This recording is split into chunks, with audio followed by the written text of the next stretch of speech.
Une citation aussi pour commencer.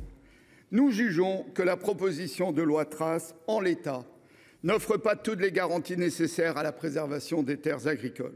Nous demandons donc que la proposition de loi soit retravaillée pour conserver des objectifs et des moyens ambitieux de préservation des terres agricoles. Tout est ainsi dit dans ce courrier d'alerte et de grande inquiétude du 7 mars dernier d'Arnaud Rousseau, vous le connaissez, président de la Fédération nationale des syndicats d'exploitants agricoles.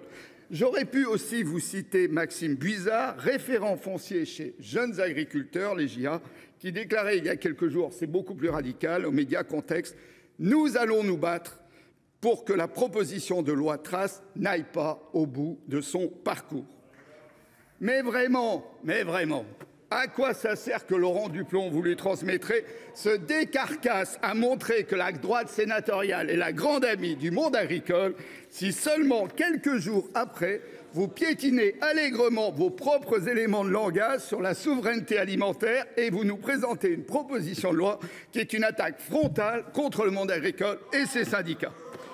À l'origine, la loi ZAN 3 se voulait donc une amélioration de cette loi importante, peut-être la dernière portant de vraies avancées environnementales, la loi climat et résilience de 2021, avec ses dispositions pour réduire ce gaspillage insensé et insoutenable dans la durée des espaces agricoles et naturels.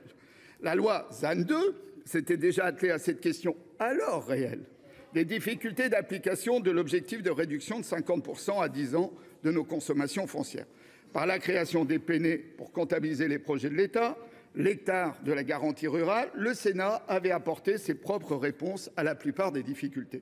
Le groupe écologiste a d'ailleurs toujours participé activement aux différents groupes de travail dont l'objectif affiché était d'améliorer l'applicabilité de la loi. J'avais même proposé à l'époque, les auteurs s'en rappellent, qu'on garde les ENAF comme base de calcul jusqu'en 2050 et je note avec intérêt que cette idée est retenue dans la proposition ZAN 3. Mais pour le reste, comment est-on passé de l'amélioration de la loi à sa consensueuse démolition?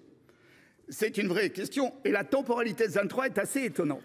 Ainsi, plus les territoires adoptés, souvent à l'unanimité, comme par exemple le SCOT métropolitain Nantes-Saint-Nazaire il y a quelques jours, y compris avec les élus de droite, des documents d'urbanisme intégrant clairement le moins 50%, plus la droite sénatoriale se radicalisait dans ses attaques contre le ZAN. C'est très surprenant.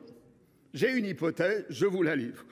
Il fallait sauver le soldat Vauquier, sorti sabre au clair, mené croisade contre le ZAN.